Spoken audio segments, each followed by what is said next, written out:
नमस्कार, खबरों की खबर में आपका स्वागत है। मैं हूं संकेत उपाध्याय। कांग्रेस का इंटरिम इलेक्शन अब पूरा हो गया है। खड़गे साहब नए अध्यक्ष बन गए हैं, लेकिन एक बड़ा सवाल जो हम पूछ रहे हैं यहां पर, और उसके लिए इस प्रदर्शन को थोड़ा दिखाने के लिए, समझाने के लिए ट्रेन का सहारा लिया है हमने। हम कह रहे हैं कि क्या पटरी पर रहेगी खड़गे एक्सप्रेस? अब क्यों कह रहे हैं हम ये चीज, आइए आपको एक एक करके बताते हैं। दरअसल ट्रेन किस चीज पे चलती है? पटरी। और पटरी में कितनी रेल होती हैं? 2 रेल। तो इसी पर राजनीतिक दल भी चलते हैं। एक पटरी राजनीतिक तेज की है। अब यह राजनीतिक तेज क्या है कि जब चुनाव आए तो आप तीखे बयान दें, आप नारेबाजी करें, विरोधियों को पटकनी दें। ठीक है, आपका जो राजनीतिक विवेक है वो उस पर डिपेंड करता है। और दूसरी पटरी है संगठन की, संगठन में मजबूती की, पार्टी को खड़ा करना, कार्यकर्ताओं में जोश भरना। तो जो बड़ा सवाल हम पूछ रहे हैं कि जब ये दोनों चीजें साथ में होंगी ना, तभी आप इस रेल पर, इस पटरी पर ट्रेन दौड़ा सकते हैं। कुछ भी अगर कमजोर हुआ, इसमें से एक भी पटरी अगर कमजोर हुई तो पटरी टूट जाएगी, टेढ़ी मेढ़ी हो जाएगी, ट्रेन पटरी से उतर जाएगी। जो कि कांग्रेस के संदर्भ में अक्सर यह आलोचना की जाती है कि आप चुनाव नहीं जीत पाते हैं, इतना माहौल बनाते हैं फिर भी आप सीट नहीं ला पाते हैं, क्योंकि कहीं कहीं संगठन कमजोर है। अगर संगठन मजबूत है तो वहां नेतृत्व कमजोर है। तो ये दोनों, संगठन और मजबूत नेतृत्व, दोनों ही चीजें चाहिए। तो जब ये दोनों रेल मजबूत रहेंगी तभी खड़गे एक्सप्रेस आगे चल पाएगी। तो इसीलिए जो सवाल आज हम पूछ रहे हैं, अंदर की जो लड़ाई है वो तो लड़ ली कांग्रेस पार्टी ने, बाहर की लड़ाई आप कैसे लड़ेंगे, इस ट्रेन को पटरी पर कैसे रखेंगे, यह है बड़ा सवाल। और इन्हीं चीजों के बारे में बात करने के लिए मैं यहां स्टूडियो में स्वागत करना चाहता हूं उत्तराखंड के पूर्व मुख्यमंत्री और वरिष्ठ कांग्रेस नेता, जिन्होंने इलेक्शंस में, मेरे ख्याल ये 5वां इंटरनल इलेक्शन है हरीश रावत जी, जिसमें आपने भाग लिया है। बहुत बहुत स्वागत आपका एनडीटीवी में। बहुत नमस्कार। मैं आपसे रावत साहब ये पूछना चाहता हूं, ये अंदर की लड़ाई तो हो गई, इंटरनल इलेक्शन लड़ लिया, कांग्रेस सुबह से ये कह रही है कि देखिए कोई और दल है जो ये कर सकता है। बिल्कुल ये आपके क्रेडिट को जाता है, आपकी पार्टी के। लेकिन आपको नहीं लगता है कि हम मौजूदा जश्न इतना ज्यादा उसमें मशरूफ हो गए हैं कि आगे की चुनौती के बारे में नहीं सोच रहे हैं, इन रेल की पटरियों के बारे में नहीं सोच रहे हैं? देखिए, एक बात तो बिल्कुल स्पष्ट है कि खड़गे साहब जो है कांग्रेस के बिल्कुल मूर्तमान रूप हैं। उसमें गांधी, नेहरू, अंबेडकर, इंदिरा गांधी, सोनिया गांधी सब रिफ्लेक्ट करते हैं। उनके व्यक्तित्व में, व्यवहार में, उनका जो आज तक का चाल चलन सब कुछ रहा है। उस वो एक हमारा बड़ा अचीवमेंट है कि कांग्रेस के लोगों ने, सबकी राय बनी और वो उम्मीदवार बने। तो उसमें तो कहीं कोई किसी के मन में शंका नहीं रही। और कांग्रेस में काम करते हुए उनका इतना विशाल अनुभव है कि लोगों को आगे भी उनकी गाड़ी बढ़ती रहेगी, इसमें भी कहीं कोई शुबा नहीं है। दूसरा जो हमारा प्लस पॉइंट रहा, जो बोनस रहा, हम दोनों प्रकार के क्रिटिक को, एक क्रिटिक हमारी पार्टी में भी खड़े हो गए थे जो कहते थे कि साहब चुनाव करवाइए, चुनाव करवाइए, चुनाव करवाइए। तो लोगों के दिमाग में बैठा, भाई पार्टी के लोग कह रहे हैं तो गलत क्या कह रहे हैं, चुनाव हो जाए। तो एक तो वो आर्गुमेंट वो हुआ, और एक चुनाव हुआ। शशि थरूर जी ने बहुत अच्छी चुनाव लड़े। जबकि नॉमिनेशन के वक्त में हम लोगों में एक कंसेंसस थी कि खड़गे के रूप में हमको व्यक्ति मिल गया है। पहले हम अशोक गहलोत जी के लिए सोचते थे, फिर खड़गे जी के लिए हम लोग सब उनके साथ जुटे थे। मगर एक अच्छा चुनाव हुआ। दूसरा आर्गुमेंट जो हमारे विरोधी कहते थे कि तब कांग्रेस में तो जो है वो जो गांधी परिवार एक कह देंगे, वो कोई चुनाव है ही नहीं, ये तो खाली नॉमिनेटेड है, ये है वो है। ये सारी चीजें बिल्कुल ध्वस्त हो गई। बल्कि लोगों ने ये देखा कि साहब कांग्रेस के अंदर चुनाव है, कांग्रेस में तो मैकेनिज्म है, इनका कॉन्स्टिट्यूशन प्रोवाइड करता है और उस मैकेनिज्म के आधार पर लोग डेलीगेट से चुन करके आते हैं और एक इलेक्शन अथॉरिटी है जो चुनाव को कंडक्ट करवाती है। एक मैंडेट जारी होता है, उस मैंडेट का को सबको फॉलो करना पड़ता है। तो ये जो नई पीढ़ी थी जिसका माइंड बिल्कुल कैमोफ्लेज कर दिया गया था कि कांग्रेस के अंदर तो कोई है ही नहीं पद्धति जो है, तो वो देख रही है नहीं यार कांग्रेस में तो है। अब सवाल ये उठने लग गया है कि क्या दूसरी पार्टियों में भी है, क्यों नहीं? हाँ। और लोग भाजपा में तो देखते ही नहीं है, बल्कि भाजपा में तो मुझसे एक आध दो मित्र कहीं मिल गए तो मैंने कहा भाई तुम्हारे वहां तो केवल नागपुर से लिफाफा आता है, तुम तो लिफाफा खोल करके नाम सुना देते हो, उसके बाद ताली पढ़ देते हो। जिस तरीके से किसी ये जो एग्जीबिशन इत्यादि होती हैं उसमें पुरस्कार निकलते हैं, एक नाम आ जाता है तो उसको पढ़ के सुना दिया तो ताली हो गई, उसको पुरस्कार मिल गया। तो हमारे वहाँ मैंने कहा देखो ये नहीं, हमारे वहाँ पूरा मैकेनिज्म है, कॉन्स्टिट्यूशनल प्रोविजन है। अब जो बात आपने कही ये बात बड़ी मंथन वाली है कि खरगे पर आप मानते हैं ना ये चुनौती है? जी हाँ, चुनौती है। चुनौती इसलिए भी है जो भौतिक रूप में दिखाई दे रही है कि भाजपा एक के बाद एक सब चुनाव जीतते आ रही है, ये भी दिखाई दे रहा है। और ये भी सत्यता है कि हम ऑर्गेनाइजेशनली उतने वेल इक्विप्ड नहीं दिखाई दे रहे हैं जितना हमको होना चाहिए था, क्योंकि मैं खुद भी उसका पार्ट हूं, लेकिन कहीं वो कमी है।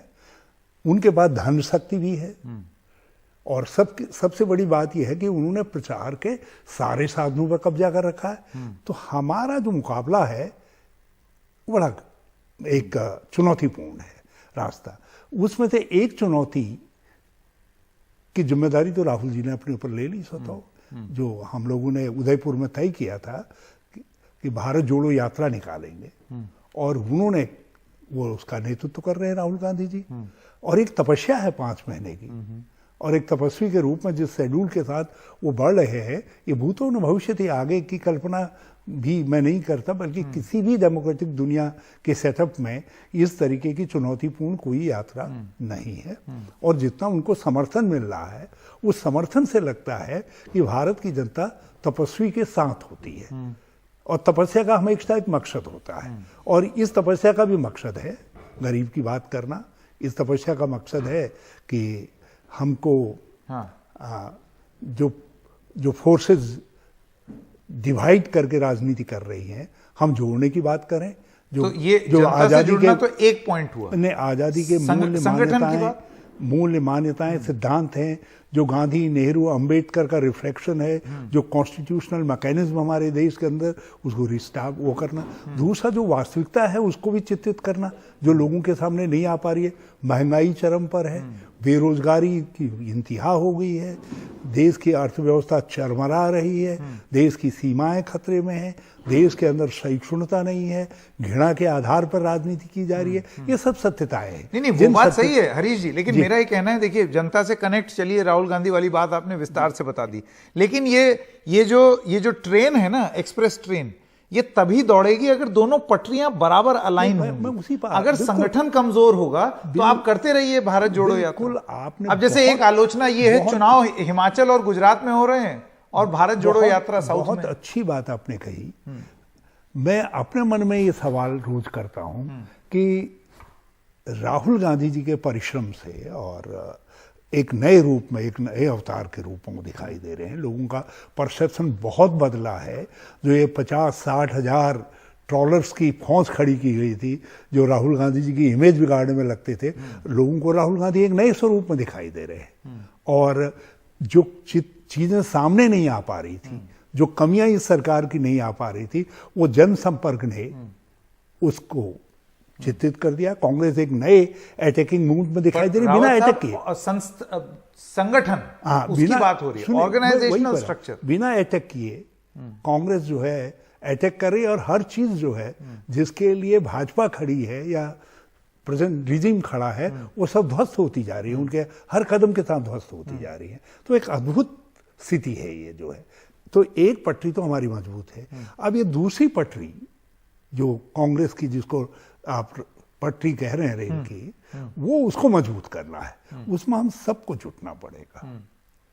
ये बिल्कुल आपने सही कहा, बरसात हो रही है मगर यदि रखने के लिए बर्तन नहीं होगा बह जाएगा पानी, बह जाएगा। तो हम जो मेहनत, परिश्रम, जो तपस्या का फल मिलने जा रहा है, मिल सकता है, उसको हमको समेटना है। और उस काम पर खरगे साहब का अनुभव बहुत काम आएगा। उनके व्यक्तित्व में 3 चीजें हैं, संघर्ष भी है। आपने देखा होगा लीडर अपोजिशन के रूप में संख्या क्या थी हमारी, बहुत कम थी, भाजपा की ब्रूट मेजोरिटी थी, लेकिन उस ब्रूट मेजोरिटी के सामने लोकसभा में भी खरगे धारदार थे। लैंग्वेज के बैरियर को भी तोड़ करके वो अपनी हिंदुस्तानी में इतना प्रबल प्रहार करते थे कि वो गांव में बैठे हुए व्यक्ति के समझ में भी आ जाता था। लोग हमारे इधर खड़गे नहीं जानते थे, अरे यार तुम्हारा तो खड़गे जो है, मतलब उनको कहते थे अरे बड़ा ढूंढ के लाए हो। अच्छा, राज्यसभा में भी जो है वो बड़ा पैना उनका अटैक है और बड़ा कॉमन सेंस उनका काम करता है। तो एक काम जो संगठन के रूप में आपको अपने गेन्स को, अपने प्लस को रखना है और विपक्ष को ध्वस्त करना है, उस काम में ही will prove a. But Harish Rawat ji देखिए, अब समय कहाँ है आपके पास? वही कह रहा हूं। आप मुझे ये बताइए, देखिए ये 2 चुनाव अभी आ रहे हैं, इसके बाद 2023 में 5 जगह चुनाव होंगे। बिल्कुल ठीक कहा। फिर 2024 यदि हम थोड़ी देर के लिए 2 चुनावों की बात को थोड़ा हटा देते हैं, चलिए अलग रख करके भी देखें, हम 2024 के चुनाव को देखें, तो खरगे साहब के पास जो भी अब समय है, इस समय में एक गुण तो उनके अंदर है जो रिफ्लेक्ट कर रहा है, जो इनहेरेंट सबको दिखाई दे रहा है कि वो लीड कर सकते हैं, अटैकिंगली लीड कर सकते हैं, एक प्रखर तरीके से प्रहार कर सकते हैं, लैंग्वेज के बैरियर की बिना परवाह किए हुए वो अपनी बात को बड़े कॉमन तरीके से लोगों को कम्युनिकेट कर सकते हैं। दूसरी चीज जो संगठन में काम करने का, तो हमारा पूरा विश्वास है कि ग्रासरूट लेवल से जिस तरीके से वो सीखते आए हैं, वो सारी सीख, वो अनुभव, आखिर 9 चुनाव जीतने के लिए लगातार विधानसभा के, उसके लिए भी तो कुछ स्किल चाहिए ना, लोकसभा के चुनाव जीतने के लिए भी तो कोई स्किल चाहिए। तो वो स्किल उनकी जो है, ऑर्गेनाइजेशनल स्किल, अपने सहयोगियों के साथ कैसे बटोर करके चलते हैं। अब बटोर करके चलने में मैंने एक बात थोड़ा सा देखा, ही वॉज नेवर, उन्होंने कहीं पर भी श्री शशि थरूर के साथ ये नहीं जाहिर किया कि मैं कंपटीशन में हूं। और जैसे ही चुनाव परिणाम हुए तो उन्होंने, मेरे मित्र ससुर ने बहुत अच्छा किया, लड़े, बड़ा अच्छा लड़े, और देखे मौत वो, और उन्होंने सहयोग की बात कही है, और उन्होंने सारी चीजें जो है शशि थरूर के ऊपर डाल दी। तो इससे ये लगता है कि वो लोगों को समेट करके, जोड़ करके ले चल सकते हैं और सबसे काम ले सकते हैं। उनके अनुभव, उनके स्टेचर, उनकी सीनियरिटी काम कर सकती है। और फिर सबसे बड़ी बात यह है कि पावर जो पीछे जिसकी जो एक हमारी प्रेरणा पुंज है, सोनिया गांधी जी, हम सबके मन में, जिन लोगों ने भी काम किया है, हमेशा एक भाव रहेगा कि Sonia ji is watching, she is watching closely. तो वो चीज जो है लोगों को खरगे साहब के साथ काम करवाएगी और सब काम करेंगे और हम लोग संगठन को मजबूत बनाएंगे। जो आपने कहा दोनों पटरियों की बात कही, एक पटरी के लिए तो हमको एक तपस्वी मिल गया है, दूसरी पटरी खड़गे जी ठीक करेंगे, खड़गे जी उसको ठीक करेंगे। और हमारी एक्सप्रेस जो है ये मोदी जी की बुलेट ट्रेन से ज्यादा तेज भागेगी। अच्छा, बहुत बहुत धन्यवाद हरीश रावत जी आपके समय के लिए, बहुत बहुत धन्यवाद। Thank you. एक छोटे से ब्रेक के लिए रुक रहे हैं, अभी हाजिर होते हैं। देखते रहिए खबरों की खबर।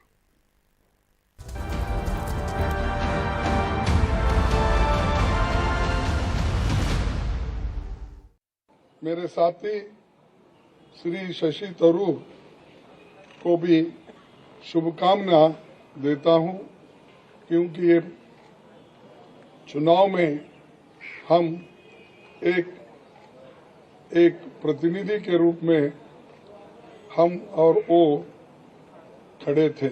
मुझे विश्वास है कि जैसे आपने मुझ पर भरोसा जताया है और गरीब परिवार में जन्मे एक सामान्य व्यक्ति को, एक सामान्य कार्यकर्ता को कांग्रेस का अध्यक्ष बनाया है, मैं आपके भरोसे पर खरा उतरने की पूरी कोशिश करूंगा। मेरे मन में ये बहुत अच्छा हुआ कांग्रेस पार्टी के लिए, और यहाँ से हम आगे बढ़ के कांग्रेस को हमारे देश के आने वाले चुनावों में एक बहुत बड़ा असर पड़ेगा मेरे ख्याल में, क्योंकि हमारे कार्यकर्ता भी जाग गए हैं, सब लोग तैयार हैं बीजेपी के चुनौती को निपटने के लिए। और मैं भी काफ़ी कॉन्फिडेंट हूं कि हमारी पार्टी आप लोगों को हमारी कामयाबी दिखा सकेंगे।